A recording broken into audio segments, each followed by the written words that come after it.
don't know that the science itself always makes it into the story. I mean, there's definitely short stories and longer works where it has, but mostly I think where it's been useful is the process of scientific research and generating new scientific work and papers and doing scientific communication is not all that different from writing fiction. Is you just have to take an enormous amount of information, um, sort of vet it for what's useful and what's true and what's conjecture, and see who's producing it and what their motivation is and what's novel about it, and then take that big shapeless mass and kind of pull the things out of it that you think are interesting and good and put them together in new ways. So, A, that's science, but also B, that's fiction. That's every type of fiction, not just spec fic. So it's not so much the science itself as kind of the worldview and the ability to research and the ability to sense and evaluate what kind of lights you up about the background information that's coming in. So it's more a vibe than anything.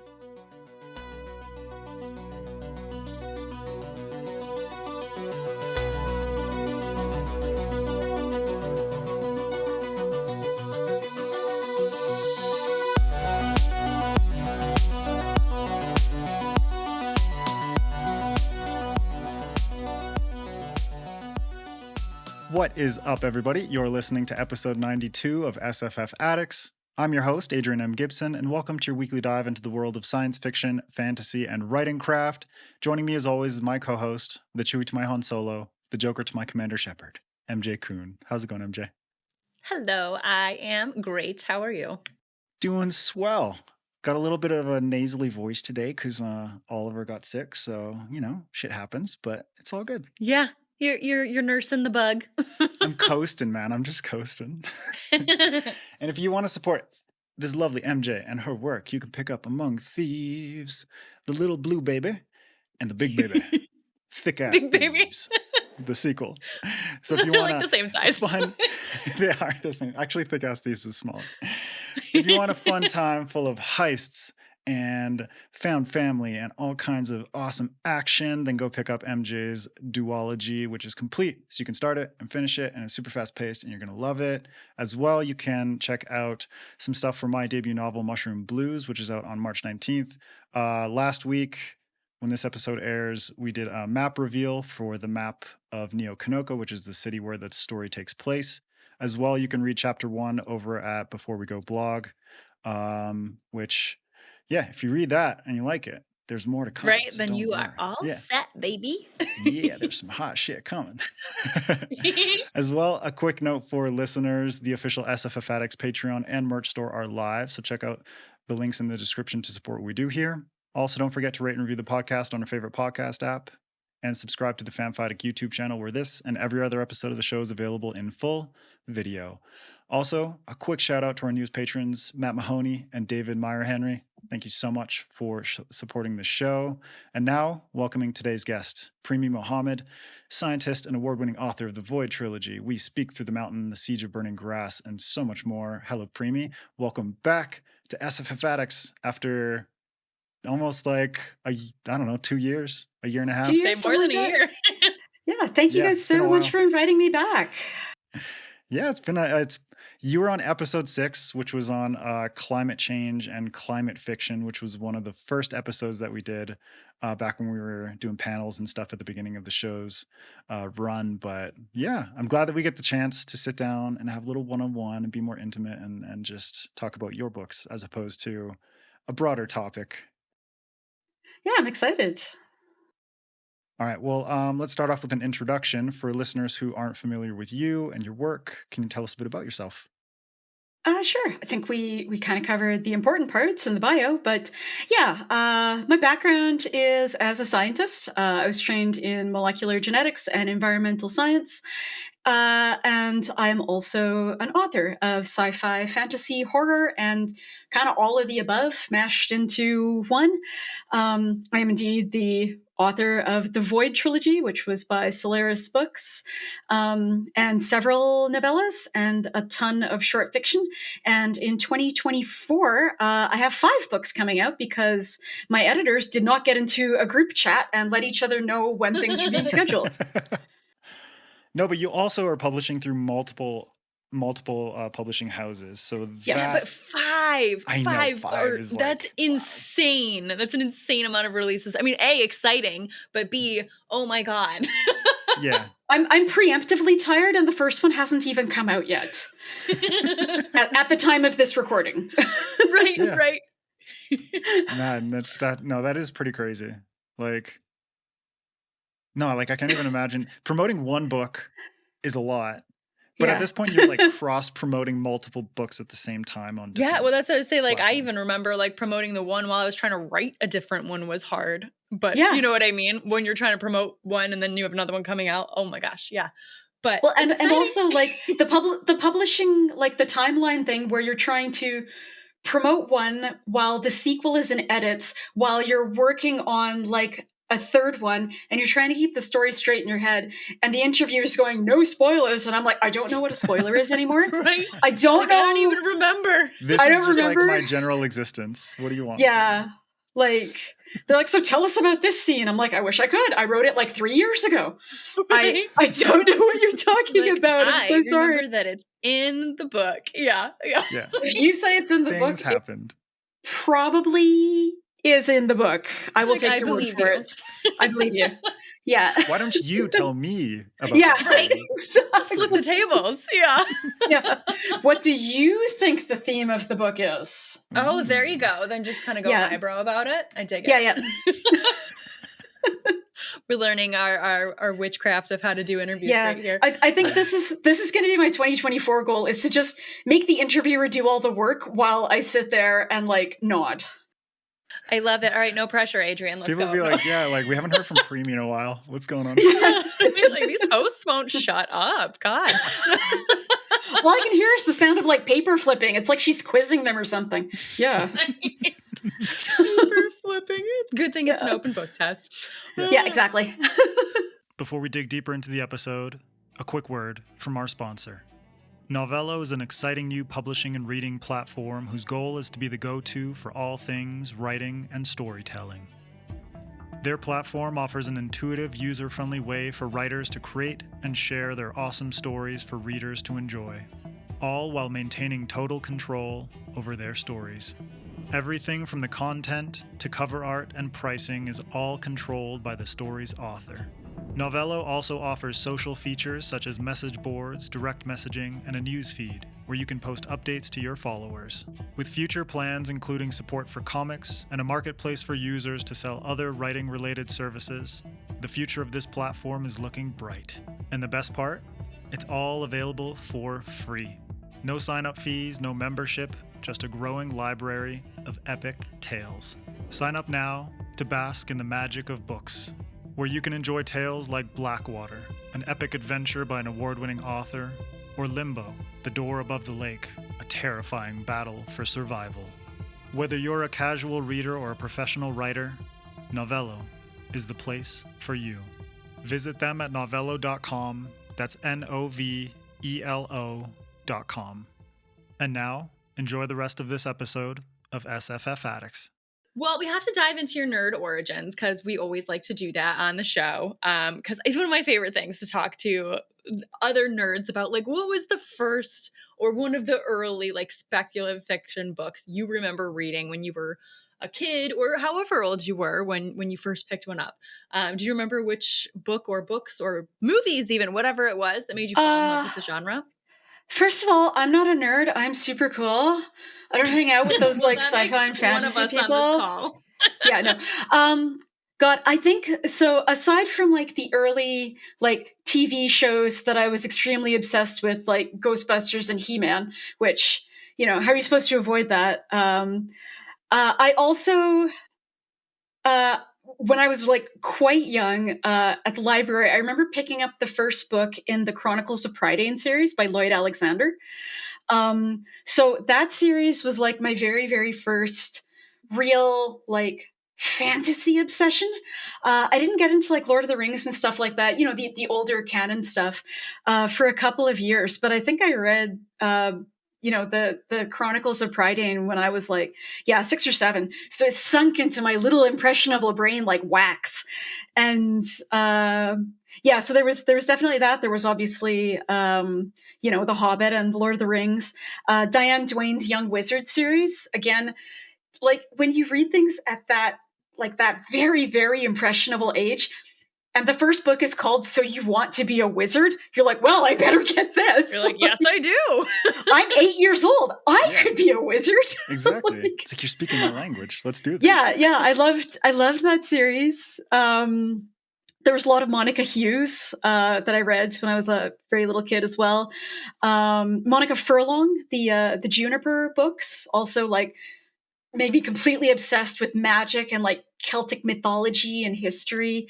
So I was really very much like the fantasy guy growing up. And it wasn't until I was probably 12 or 13 that I started to get more into sci-fi, because there was at least a little bit of that in our school library that I hadn't read.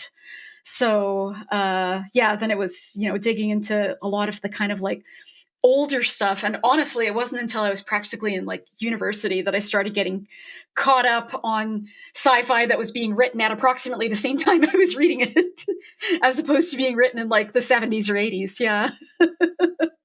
Who are some of those like sci-fi classics? I imagine like Heinlein or Asimov. Yeah, there's some Heinlein. Tried to get into Asimov, never could. I loved Brave New World. I loved The Island, so I liked a lot of Aldous Huxley. I was reading a lot of J.G. Ballard. So one of the first books that I read was The Drowned World, and then High Rise, and We by Eugenie Zamyatin. And then 1984, of course, the classic. And again, you'll just have to picture me sitting there like 14 or whatever, trying to parse 1984 and being like, so this is set in the future of, from when he wrote it, but is this sci-fi or is this like actually horror? So yeah, just munching into the classics, and also a lot of Ursula K. Le Guin back then as well. More the sci-fi stuff than the fantasy stuff.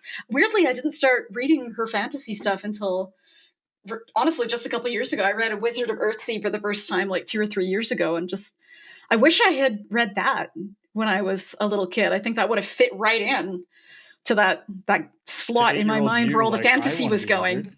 Yeah. I was late to that one too, though, Premee. I only read that one as an adult too, and I was like, yeah, how did child me miss this? Like, how did I miss this? Yeah. Actually, like you mentioning J.G. Ballard in The Drowned World makes so much sense for like some of your trajectory in terms of like some of the stuff that you've written, but also like the kind of work that you got involved in terms of your scientific career, like working in environmental sciences, and kind of Alberta, Canada is a very, let's say, like ideologically conflicted place in terms of how people and how corporations approach the environment and resources and stuff like that. But obviously, in addition to fiction writing, it's like you have that background in science. You mentioned protein engineering, but how does that highly technical scientific background kind of play into your work and how you approach fiction? Yeah, I don't know that the science itself always makes it into the story. I mean, there's definitely short stories and longer works where it has, but mostly I think where it's been useful is, the process of scientific research and generating, new scientific work and papers and doing scientific communication is not all that different from writing fiction. Is you just have to take an enormous amount of information, sort of vet it for what's useful and what's true and what's conjecture, and see who's producing it and what their motivation is and what's novel about it, and then take that big shapeless mass and kind of pull the things out of it that you think are interesting and good and put them together in new ways. So, A, that's science, but also B, that's fiction. That's every type of fiction, not just spec fic. So it's not so much the science itself as kind of the worldview and the ability to research and the ability to sense and evaluate what kind of lights you up about the background information that's coming in. So it's more a vibe than anything. I like that the methodology is what kind of permeates between the two the spaces. most I've ever thought science might be a cool thing. Like I always hated science in school. I'm so sorry. But like, it was because I just like didn't click with it, right? Like whatever teachers I had, I just wasn't vibing with whatever their energy. But that makes it sound like, I can get behind that. Where were you when I was in high school? Yeah. I'm just like, I'm going to go back to school. Yeah, right? Here I go. My little backpack on. Well, it's funny because I keep thinking, oh, maybe I should go back to school and like freaking learn how to write because I don't have any writing education. And I always end up being like, well, at work, I didn't have imposter syndrome because I had pieces of paper on the wall that said, I have this degree and I have this degree and I have this training and I have this certification and I'm a professional agrologist and blah, blah, whatever. Whereas for writing, I kind of sit here and I'm like, well, I kind of taught myself how to write. So it's possible that the instructor wasn't very good. No, but then again, like you had a lot of experience with academic writing, and obviously it's not like a one-to-one comparison. But the way that you frame it in terms of that methodology and the approaches that you can take, to me, that makes perfect sense that you'd be able to kind of reconfigure your already trained mind into how can I apply this to fiction.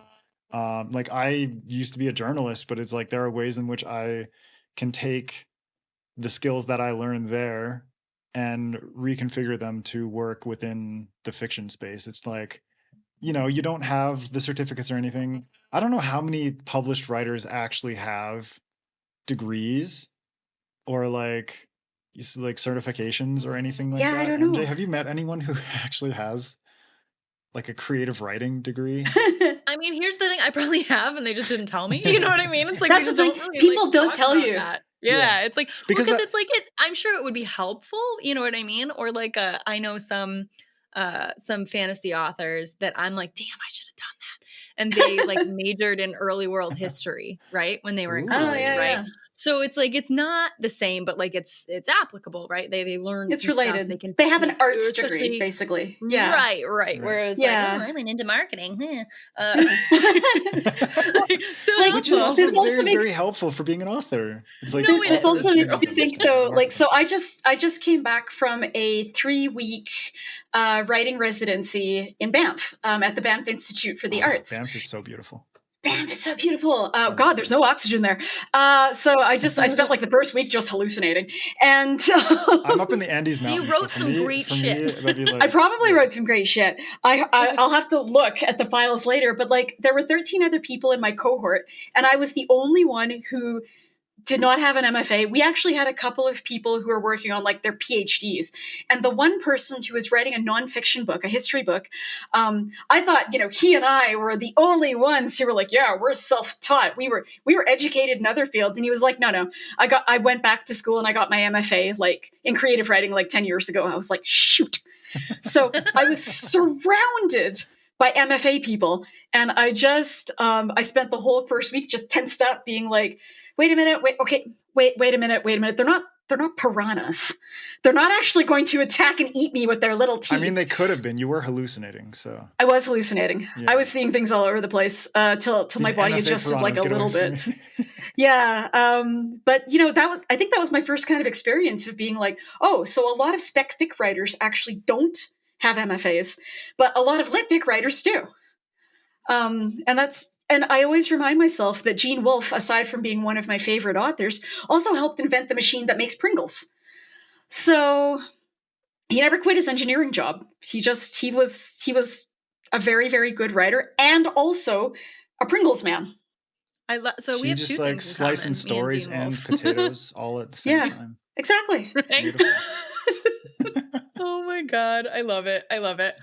Well, we talked a little bit earlier about like the elements of horror, right, that blend into specifically your work, but you mentioned it with 1984, even like, ooh, is this sci-fi or is this horror? I do think that there's a lot of really great intersections of science fiction and horror and the uncanny and all of that stuff. Can you talk a little more about blending those genres and the appeal of those kind of horror elements in sci-fi and fantasy to you specifically, or to the audience that you're reaching for? God, I can try. I can try. That's a hard question. But no, it's like, horror isn't a genre. I think kind of the way we think of, like fantasy as a genre and sci-fi as a genre, romance as a genre, and mystery as a genre. Horror is like elements that you can add to those other things also, because horror is about intent. It's about emotional intent. It's about the impact you want the work to make. Whereas the other ones, it's more about the elements that are supposed to be in it. So you can add horror elements to other things, and it won't necessarily be a horror book, but it'll just have those aspects.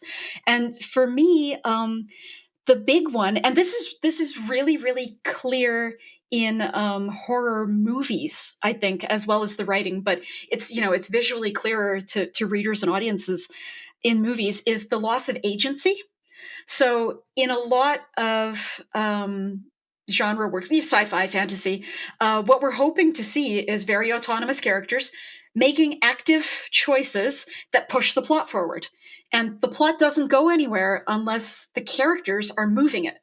Whereas in horror, there's a lot of, the characters, they have that autonomy taken away from them by the villain or by circumstance or by being trapped or kidnapped or assaulted or chased or something. And that actually is the source of the horror. It's horrifying to think that you're no longer in control of the situation. You haven't got control of anything. All you can do is try to survive. So your goals pivot from the start of a horror story, usually very early. You start off with, I want X, I want Y, I want Z. And then suddenly it's, no, I just want to live. And that's very frightening, but that's also very powerful. That activates something just very lizard brain in us, I think. So in a lot of my work, the horror comes from the antagonist snatching that away. Like, the characters no longer have a choice. They no longer have decisions to make. The decisions are being made for them. All they can do is react rather than act. And I really kind of lean into that. It's something I think about a lot. It's not so much about who the villain is or what they're aligned with or what their beliefs are or anything like that. It's what they are doing to remove control from the rest of the characters and how the rest of the characters process that. Because in a lot of horror movies, you don't defeat the big bad, right? Like, nobody lives. Maybe one person lives. Maybe the final girl lives. But in general, a lot of people die. Almost everybody dies. Maybe at the end, everybody does die. So you're not really left with like a hopeful, inspiring, uplifting message. All you're left with is the idea that sometimes bad things happen. And, now you are left with the aftermath of this piece of horror literature or media. And you, the consumer, have to process it. Now that's up to you, which is also horrifying, which is why I don't actually watch horror movies. So but I find them too scary. I'm sorry. The thing is, like, I do too. That kind of horror activation and the feeling of helplessness and hopelessness actually works so well in genre fiction and in speculative fiction, where you can implement that feeling within a contained scene or a chapter or within just like a contained sequence of events, but still be able to propel the story forward afterward within the expectations of that particular genre or however you want to move the story forward. It's not like everybody has to die by the end. It's like, no, something terrifying can happen and then it can be resolved, or, some questions are left unanswered, but there is the ability to move forward through the story, and then maybe there's another horrifying moment as well, and there's sort of like back and forth chaining of events. Mm-hmm. Yeah, it's just like writing my book. You know, it's like there's so many mushrooms. I'm like, I have to include body horror at some point. And MJ Well, knows. you It's have. like, yeah. You have. And yeah, and it's just very, it's very captivating the way that those kinds of moments can Mm-hmm. bring Weave a into the rest of the story. story. Yeah, but at the same time, Mm-hmm. just like completely terrify and at the same time enthrall the reader, and it's kind of like works for pacing and it works for all these different aspects of storytelling. Yeah. Yeah, it can be a very good engine. Like it can push the plot forward if you let it. Yeah. Yeah. And we're going to talk a little bit more next week in our masterclass about a particular theme, but I think broadly speaking, a lot of your stories depict pretty complex social themes and issues. But what are some that you are most passionate about exploring through your fiction, stuff that you have explored in the past? I don't know. What do you think are some themes Don't you dare turn Darn this on us. You dare. Thought that was going to, that would have worked if we hadn't talked about it earlier. Would have caught us unawares. I came up with that idea. Don't you try that on me. Yeah, I don't know. See, the thing is, I'm never really thinking about that per se when I write. I'm interested in the story and the sound of the language and how far I can stretch things before my editor snaps, and which I think is a valid reason to write. Is testing your editor.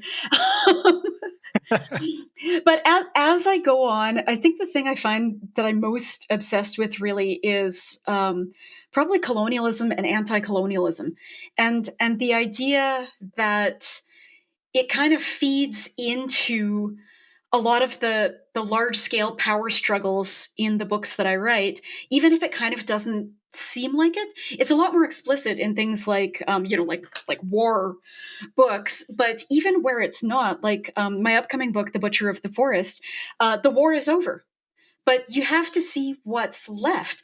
The colonizers still live there. They have built an enormous castle, and they're still arresting people for treason and sedition. They're still killing people. They're still, kidnapping people, and they're still coercing the population to do what they want, despite the fact that the war itself is over. And I just keep thinking about how the effects of being forcibly conquered, the effects of being colonized even when there is no, say, armed conflict, and the many different ways that can happen, how that just skews the history of countries and people and cultures and values, and what that does to the population for generations, and whether or not there can ever be a trajectory that recovers what came before. And I think we're seeing in the real world now, it's kind of not possible, especially for places that were colonized, for instance, by the British Empire, which again is like practically everybody. If you look up that map of the countries that the British Empire didn't colonize or attempt to colonize, it's like 3 guys, but like 3 individual people living on islands somewhere. And they were probably like Spanish or Portuguese. So. Yeah, they're probably Spanish or Portuguese. And I look at and now if people are like, well, if you don't like it so much, why are you still part of the Commonwealth? And that's because after you've been colonized and had all of your previous support structures and infrastructure and government and everything that made you a community taken away, now if you take away the Commonwealth structure, you're like whipping a tablecloth out from underneath a place setting, and you can't expect there to not be a mess because there's nothing left, because the colonizers took and destroyed all that. Like, I look at the country that my parents came from, Guyana, like they were colonized by I think the Spanish, and then the French, and then the Dutch, and then the English. And you can see it in all the place names down there. Like, we've got family that still lives in Stabroek, and I'm like, that's not British. And they're like, yeah, that's a Dutch word. Like, it's over by the seawall. I'm like, okay. And there's a seawall. Yeah, the Dutch built a seawall. Like, and we're in South America. Like, is everybody done with us now, kind of? And the only reason that there were Indian people down in South America in the first place is because the British dragged them over to work on the sugarcane plantations, because yay, sugar, we need sugar for our tea. And that was a British person, to be clear. That was a great impression. Yeah, and like what would our family look like if that had not happened? I wouldn't be here, right? But what would the history of India have looked like if that hadn't happened? What would the history of Guyana have looked like if that hadn't happened? If the British could have just stayed on their island? I don't know. I think about it a lot because we can't go back and look, but we can look at the aftermath, and speculative fiction is a really good place to do that. I agree. Like, I'm from Canada as well, so it's like Canada's history is very complex in that regard.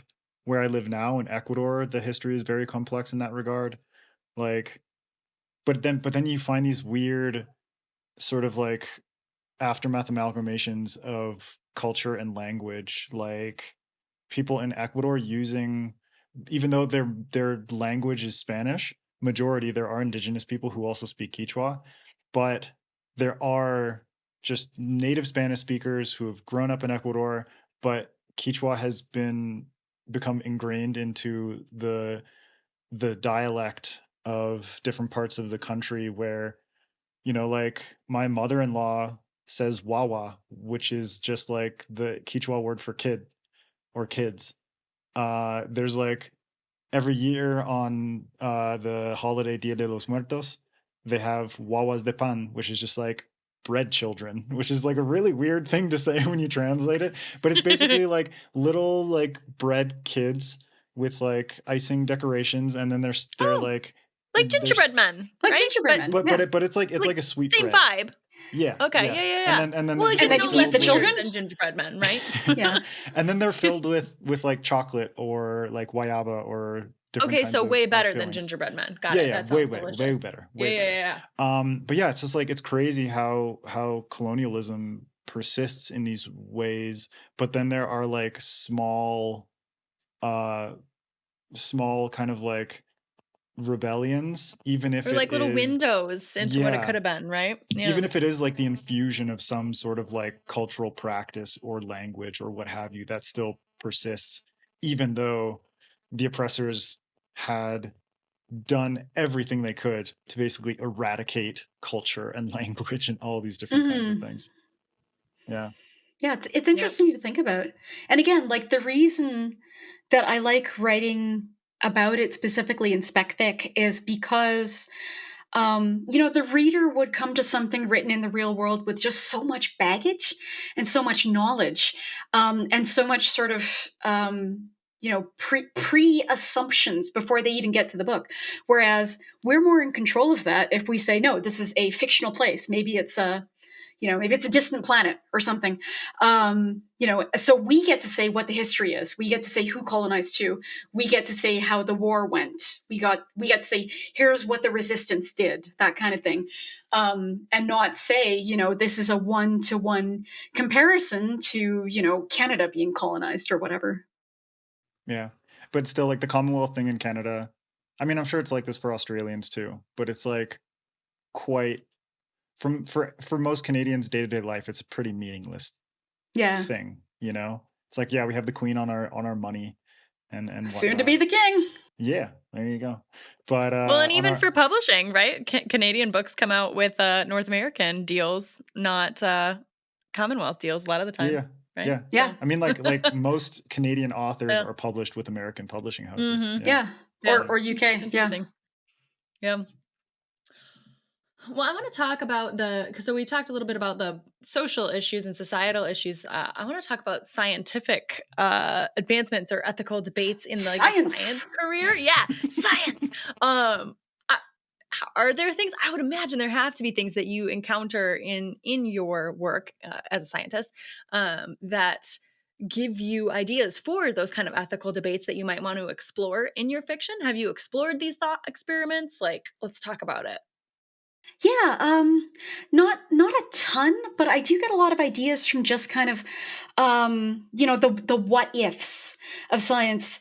Certainly for my 2021 novella, The Annual Migration of Clouds, I was kind of looking at the modeling data that we used at work because I was in environmental policy, and part of our mandate was basically to try to update our existing policy for climate change. So, for instance, if we had, for the forest regeneration standards, for instance, if we had been recommending that people plant such and such at this latitude, we're actually going to have to change that because it won't be, warm enough for them, or it won't be cold enough for them, or there won't be enough water. So we're actually going to recommend this species for the future because we have to picture a future where the changes in climate in Alberta specifically are continuing, and we have no reason to think they would stop. And that's kind of what all the data was showing. And I think I got to one particular data set showing when we expected to kind of lose our last glacier. And the earliest year for that is really, really soon. It's like 2045. Wow. The latest And year is like those are 2070. Those are the glaciers up in the Rocky Mountains? Yeah. Which one? So, all of them. So, no, that's all of them that provide the most of the drinking water for Alberta. Water for British Columbia and for Alberta. Yeah, BC and Alberta. So when I was looking at that data, I was like, well, what if we? Okay, but if you rerun the model, okay, but if we, so I started thinking, what is that going to look like?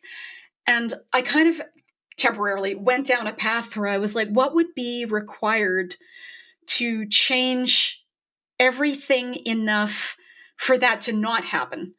And then again, I went back into the model and I was like, oh, okay, so we can't do that. We can't do that. It's too late. The tipping point was probably passed in the 80s. Yeah, because it's like a runaway effect that it's runaway effect. So as much as we can to sort of like suppress, mitigate, but it's like mitigate, but it's like but especially like the further north you go and the further south you go, those effects have been happening for A, decades, but also B, the tipping points, every time they tip, something bigger falls over than it does around like the equator and the larger areas around the middle of the globe. So that kind of spurred the writing of the novella, honestly. So I wrote that in 2019, and the sequel is actually coming out in June. Who's the cover artist? I always Veronica Park. Amazing. Just absolutely gorgeous. I hope we get her for the third book because it's gonna look pretty weird if we don't. How is it been for you? And I will be sad. I know. To have like that consistency broken, it's like, oh shit. But how has it been for you to kind of like, because that was what, almost like 5 years ago. Yeah. And then kind of 5 years since it was published. And then kind of coming back to it in the new book. Not that tricky, I guess, because we did make the deal for it almost like 2 years ago. So I kind of knew that I would be writing a sequel at some point because ECW Press emailed me and was like, hey, can you give us 2 more books? And I was like, can you give me a small amount of money? So we made an agreement to do that. That was just like publishing flattery and all. I was going to say that was a great enactment of like the publishing vibes. Yeah, that's pretty much how the email came. My agent was like, oh, come on. He's like, they can't possibly think that'll work on us. And I was like, I would love to write 2 more books. But I kind of had been thinking about it. I wanted the end of that first book to be completely open as possible. I actually wanted it to be so open that I got hate mail about it. I got a little bit. I just really, really wanted for people to not know what happened next and for that to be the point, because the point of the changing climate future is the possibilities actually are endless. Nothing is locked into a single path. Not any of the biogeochemical pathways. None of them. A lot of them we are guessing. Some of them our guesses are very good. Some of them they're less good. So that was what I wanted the end of the book to convey. And anyways, then I had to write 2 more books. So so that's been ruined. I wanted it to be as open-ended as possible, and then I had to continue it. And then I had to continue it because they gave me some money. But look, I still have to pay the bills while the world is ending. So. Yes. What a And mood. if you can open people's eyes up to it a little bit through the lens of fiction, then that's awesome. Yeah. I think so. Yeah. Like I'm trying not to write message books. I'm trying not to write things that feel really preachy or heavy, but I am trying to go into the characters' minds and be kind of like, how would I feel if I was living in a place that reminded me constantly every day with everything that I do of what the world was aimed at, what that trajectory was, and how it suddenly stopped, and what my life was supposed to have looked like, and how it looks now. You know, ours doesn't do that. You know, because we're still on that trajectory of constant progress and things constantly getting better. You know, and if we stopped being able to do the things that we did in the past, like, oh my God, like put up a concrete building, you know, drill a really deep water well. If we stopped being able to do that, we would constantly be angry that we weren't able to do that anymore, that the people of the past took that away from us. Right. And at the same time, the people today who are in sort of like Western civilizations or just like first world nations who would, you know, how would people in less developed countries feel when it's like their ability to do these things that more civilized countries, more developed countries were able to take advantage of for centuries, and then it's like, oh, you're taking that away from us now. Well, fuck you. Yeah. Like, well, and this leads into too, and maybe you can I help you? Yeah, your cat has been vibing in the background, and I'm vibing like, it. He's like rolling He's around. So cozy. He is rolling. I turned on his heating pad too to kind of keep him in the bed. You know, this comes up a lot too in sci-fi and fantasy conversations, is what the industrialized parts of the world consider to be the end of the world. Like a quarter of the world's population right now lives in slums, and many people, probably a lot of my, you know, relatives and ancestors back in India, live the way that industrialized people think would be a horror, would be a dystopia if they had to live that way suddenly today. Whereas, again, my people back there are somewhere, you know, like, oh, you know, no electricity, no running water, no fridge, no vaccines. Wow, that's kind of our everyday. So thanks for the huge insult. Like, exactly. You know, to live like us is the end of the world, but we've always lived like this. So, you know, thanks a heap. And then it's kind of like who deserves to have that much power and that much say over how everybody in the world acts, and it shouldn't be Western society, but we're the ones that are going to ruin the actual biosphere for everybody. Oh, sorry, are ruining. Sorry. Yeah. Yeah, right. Have actively at this time. This is an in progress thing, Premee. This is an in progress thing. This is a work in progress. Ooh, a really shitty work in progress, unfortunately. But you mentioned something about like not wanting to be preachy and using characters and jumping in their heads to sort of view a scenario based on the experiences and circumstances of these characters. And that's something that you did really well with your two new, basically like the books that are coming out soonest releases. Most soon to be released. Yeah. I'm trying to think of how to phrase this. I know, right? The two soonest ones of your 5 this year. Yeah. The February and March ones. Exactly. So Butcher of the Forest and The Siege of Burning Grass.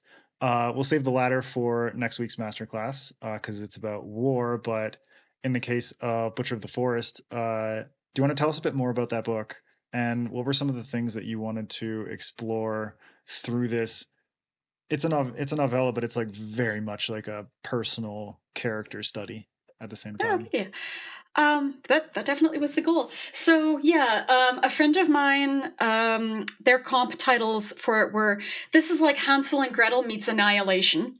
And I was like, that's pretty good. Yeah. That's pretty good. Fucking perfect. That is and mine, when I was joking about it on Twitter when I started writing it, I was like, well, it's like Escape from LA meets The Fairy Queen, and people were like, your comps are terrible. I'm like, no, but that's like, okay, they're a little dated.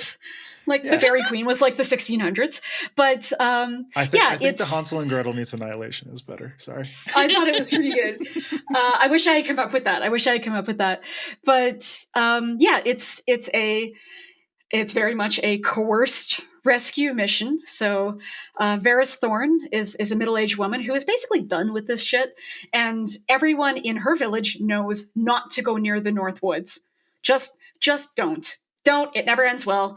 It especially eats children. Don't let your kids go in there. So the kids don't. But the tyrant and his armies who have conquered her country and moved into, the area and built a nice big castle, his children don't know that. So they have gotten lost in the woods, and she has one day to bring them back, or else. And the or else is the tyrant will kill her remaining family and probably the rest of the village. So she's pretty motivated. But again, there's kind of that horror element. She's not doing this because she wants to. She's doing this because her agency has been removed from her. And all she can do at this point is her best because she's running up against a ticking clock. And it's also kind of a riff on, I guess, every fairy tale where illogical things happen, but we accept it because it's not a real place. It's the world of the fairy tale. And also, I wanted to see if I could write a book about fairies and fairyland without ever saying the word. Like, if you went to Varys and said, hey, look, there's a fairy behind you, she'd be like, there's a what? I don't know that word. Do you know that word? So they're just you accomplished the people that live in the woods. They're not really people. There's certainly things that live in the woods. Yeah. Beings. Yeah. Beings. But that's the thing. It's like, it doesn't, in the context of the story, it's not necessary to kind of break the illusion, because it's both a fictional illusion in terms of what she's experiencing, but it's also an illusion in terms of what you, the reader, are immersing yourself into. And there's talk of enchantment. There's talk of beautiful, perfectly shaped apples in a tree that will kill you if you eat it. Suspicious apples. Exactly. Yeah. Super fucking suspicious. Where are your like your little Where's your holes? wormholes? Yeah. Where's the bruises? Where are the bruises? Yeah. Haven't the birds been pecking at you? Like, yeah. Exactly. Yeah. Yeah, so I actually got my box of the UK version, so you can see it's foil, and the apples. It's gorgeous. Just the apples are in gloss, so they look like extra menacing. That's so cool. Yeah. I was very excited. That happened like right before we started recording too. So, like, book mail. I got a box. But that Annihilation comp is really good, because Butch of the Forest, for me, encapsulated something that Jeff Vandermeer accomplished so well in that book and the series, which is the uncanny and sublime aspects of nature, and how you played with that, and kind of using that fairy tale lens to be like, the way people get lost in the forest and the sort of enchanting nature of that space to begin with, let alone in a fantastical realm where shit gets really horrifying and really just really creepy, and the way in which animals and the plants themselves become unreliable. And that kind of like, that is nature in real life too. It's like, so much of it is unreliable because we're just helpless little like flesh sacks because we're no longer used to it. Like, this is exactly a running gag with my friends, is that I got an environmental science degree so I would know which parts of the environment to avoid. Turns out it's a lot of them. It is like a lot. A lot. Like, it's most of it, actually. It is actually most of it, and I think there are large areas we should just pave over so they don't touch me. But I feel like my profs wouldn't appreciate me saying this. They're like, no, just because you almost died in a bog once, and I was like, actually, it was a fen, and I did almost die. But like I hold a grudge against it. I resent that. I resent that low area and how moist it was, and they don't care. And here let's pave over it. So it has. Let's pave over it. Let's pave over it. Fuck albedo. Let's just drop this concrete on top of it. Like the whole North Woods. Let's just pave the North Woods. Exactly. But like, the tyrant would do that. He would. The tyrant probably would if he dared. If he did. But yeah, it's very much a case where it's like, again, the people who have been in that area for thousands of years, they have all the knowledge. And you know, most of that knowledge is stay the fuck away. But like, they also have the knowledge to survive in there and navigate if they need to.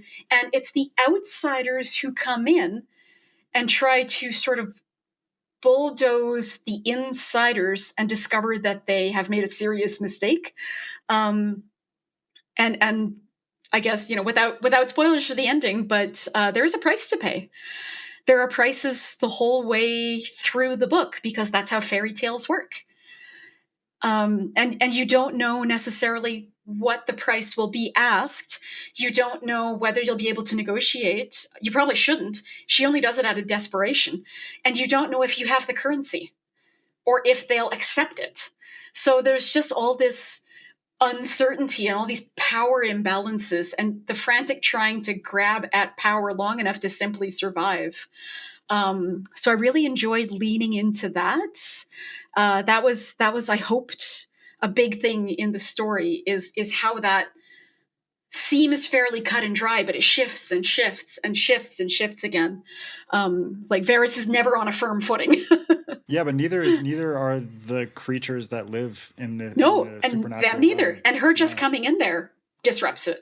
Exactly. Yeah, and they're kind of just like, oh shit, she's got cheese. Yeah. Oh man, you know what I want? I want some cheese. Like I recently read a review of the book where it was being like, well, you know, she goes into the forest with all these rules, but then she immediately breaks them. So that was an inconsistency. I was like, no, again, she's breaking them out of desperation. And she suffers the consequences of breaking the rules, but there's no other way to make progress. And at the same time, it happens multiple times where she realizes but also that the environment is like bewitching her and kind of steering her and that she's being tricked into breaking the rules. Like right, which goes back to that horror element, right? Like the freaking trees are trying to trick you. The freaking rocks are trying to trick you. It's just there's nowhere safe. There is nowhere safe and nice. This is not a nice fairy tale. Fascinating. Well, I'm wondering if the fairy tale piece, because it's, I mean, like you said, it's a novella, and this is a lot of characterization, a lot of really vivid and inventive world building that you have condensed in a pretty slim page count, which is impressive. So I'm curious, why the novella format? Did you choose that to mimic a fairy tale kind of vibe, or what was the inspiration? I think in a lot of cases. So I really like working at the novella length, as you can tell. Like 4 out of my 5 books out this year are novellas, and I already have like 5 out. But like sometimes you have an idea and you kind of weigh it in your hand, and you're like, if this was a novel, I would have to really build this up and out. And eventually, I think I would distract from kind of the through line, like the heart of the story.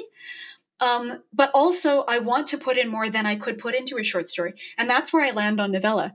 So it keeps kind of the purity of the premise. And you can't really have, you know, too many subplots or too much world building. A novella really leans on the reader, no matter what genre it is. It's asking the reader to do a lot of work. It's almost like a short story in that respect, where you have to really, you know, be as efficient as you can. But it allows you to get a little bit deeper into what you want to explore in the story without having, you know, a fairly simple idea have to hold up for like 90,000 words as it would with a novel. Like this, to me, this wouldn't have worked at novel length. There's just no way.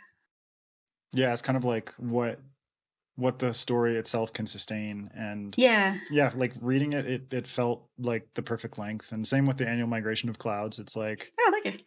You know, you immerse yourself in this story and these characters, but nothing overstays its welcome. And that, you're totally right. Like some ideas, if handled improperly, can succumb to bloat and things that will bog the story down and in turn bog the reader down, and they're more likely to put it down and never pick it up again.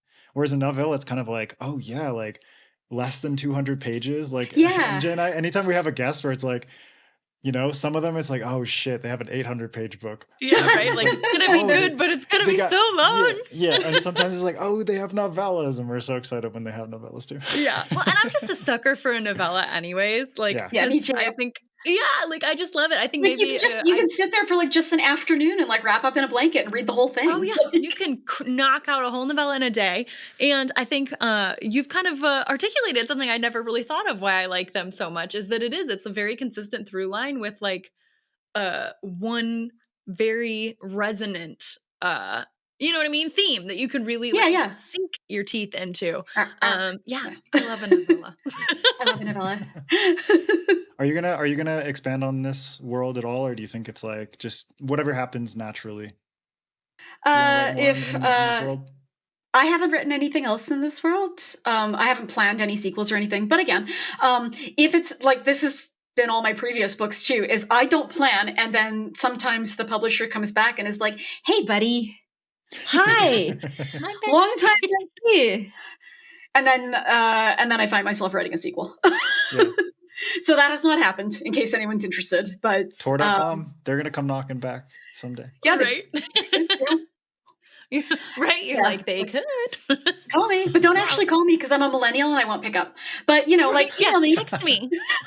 Yeah, Let me be know like, now. hey, Premee, like come back with like 2 but like books before us. I Let's go. wouldn't not, because again, it's an ending that leaves a lot of hanging threads. Some of the big ones are resolved, but some of the other ones are still dangling. Right. Just And waiting again, to that's be very continued. fairy tale. You know, like we It get is, to the yeah. end of a fairy tale and no one's like, oh, you know, did the mice turn back into people? Or like, is everybody okay? What happened to the emperor with his new clothes or whatever? And, you know, that's all left hanging because that's how fairy tales go. Mhm. Right, because we've gotten to the meat of the story. Yeah, we got to the meat of the story. Yeah. Especially like the older fairy tales, not like the reimagined. Yeah, versions of like the them. old. Yeah, yeah, like like go Oh yeah, back to well like the original Grimm- go ones. back- Is everyone go back to, okay? like- No. Yeah, No. exactly. Never. Is everyone alive? No. Yeah. Also, Has no. anyone been eaten? Several people. Yeah. Okay. It's like getting into this. We should have thought that Grimm brothers would write Yeah. Grimm stories. Yeah. And people were Felt like, too no, on the we don't nose. believe in nominative determinism. And we're like, maybe in this case, We though? just want happy endings. Right, like, That's all but we do want. we though? Yeah, no, pretty much. Oh my gosh. Well, speaking of sequels and, you know, things like that, what else, you know, what are you working on moving forward? What does the future hold for you? 5 books this year aren't enough. We're greedy. We want more. What else do Oh you my have? God. I should have a couple of short stories coming out this year in the next little while. And I have lost track of what they are. So if I remember, I'll email you. What I'm working on currently is the 3rd book in that annual Migration of Clouds trilogy, getting ready to hand that in. And then there's some stuff I can't talk about because we haven't made it public yet. So Because publishing secrets, eyeball emojis. because publishing secrets, yeah, big eyeballs, blink, blink. But yeah, when I'm allowed to announce that, everybody will know. But let's just say that there will be more material coming from me in the future. Wow, that's vague. There will be more material coming from me There will be- there in the will be. future. Vague publishing tweet. Love it. Hashtag vague publishing tweet. Hashtag good news. And yeah, I'll be at a couple of literary festivals and stuff this year, so I'm looking forward to that. I'm currently the writer in residence at the Edmonton Public Library, so the main thing that I'm working on these days is library programming, which is very exciting. Trying to drag people in and like throw my author friends under the bus, like, hey buddy, do you want to come talk to some strangers about middle grade novels, that kind of thing. So I love it. yeah, well, part of the job is leveraging those connections with other writers and with editors and agents and publishers and things. So if there are people whose brains I can pick for specific writing things, then I will go pick them. So Yeah. that's been a lot of Hey, fun. that's what so we're far. doing right now. Exactly. Oh no, my brains are being picked. Yeah. Yeah. I'm just like, Yeah, I'm watch on this out. vibe. Like, what's that? what's that noise? Yeah, it's brains. Right. It's brains. MJ and I are greedy zombies. Yeah. We are. Well, Premee, to close out, I would like to ask you a two-part question. If you could give viewers and listeners a good bit of soundbite writing advice, and B, tell us a weird or random fact that you find to be utterly fascinating. Oh no, I know so many random facts. I don't know. What's a good piece of writing advice? Oh, here. I just did a talk about dialogue for a friend earlier in the week. So, strong dialogue in fiction should not sound like conversation, because conversation is not dialogue. Dialogue is narrative, and dialogue has a job. The purpose of dialogue is not for the reader. It is never for the reader. It is always for the benefit of the other characters, because fictional characters do not know that they are fictional characters, and they should not be talking like they are. End of sentence. Because it bugs me when I see that. Yeah. Right. Yeah. Like, this is The amount of ums and blah, like all the shit that humans in real conversation. exactly. Or like saying goodbye on the phone, right? Like it's a trope that people don't do that in movies and stuff, and it's like, of course they don't. Of course they don't. Yeah, it doesn't compel the narrative to do that. Yeah, exactly. Yeah, I love it. Yeah, I don't know. Did I already use up my fact by saying the Gene Wolfe thing? That was really good. That was really good. That was good. You got another? Yeah, I don't know. I guess I could go with the very easy one and be like, did you know that sharks are older than trees? Yeah, sharks evolved like 450 million years ago, and trees didn't evolve until like 300 million years ago or whatever it was. So yeah, that's true. Yeah. So sharks are older than a crapload of things. They're older than the North Star, which only came into being about 70 million years ago. So sharks are weird. Sharks are weird. Awesome. You know, sharks are awesome. Ahead of the curve. They're always ahead of the curve. Perfected early in the game. Any curve you can think of, a shark got there first. Evolution was like no notes. Yeah. That's why they have like so many rows. That's why they have so many rows of teeth, because we're just like, we're growing this shit like nobody's business. We've had millions of years to do this. Yep, we're doing it perfectly. Keep growing them. Like the hammerhead sharks. Like, even if you think we're ugly, we're perfect. And I'm like, I can't argue. Who can argue with that? Like, looks aren't everything. That argument. Oh my god, I love this sassy shark. This is so good. The sassy hammerhead. Oh my god. Well, on that sassy note, Premee, thank you so much for chatting with MJ and I today. Also, for anyone who contributes to our Patreon at $10 or more each month, you can hear an exclusive reading by Premee from Butcher of the Forest, which is a fantastic novella. You can go pick that up. I believe on February 20. When is it? 7th? 27th would be the Tuesday. So not this episode, but the next episode, you go pick that up. It is an excellent read. Oh, thank you so much. And thank you guys for inviting me. Oh, an absolute pleasure. Could you let everyone know where they can find you online? I am on Blue Sky most of the time now, as opposed to Twitter, the hell site. And you can find me there. I'm there under my website, so that's PremeeMohamed.com, where I try to keep it up to date as best I can. And sometimes fail. And I'm occasionally also on Instagram at Premeesaurus, and I also have a Patreon, so patreon.com/Premee. Nice. All right. And you can also follow SFF Addicts on Instagram, Twitter, Threads, Blue Sky, all that jazz at SFF Addicts Pod. You can follow me at Adrian M. Gibson. MJ, what about you? Yeah, you can find me across all the socials at MJ Kuhn Books, all one word, or just mjkuhn.com.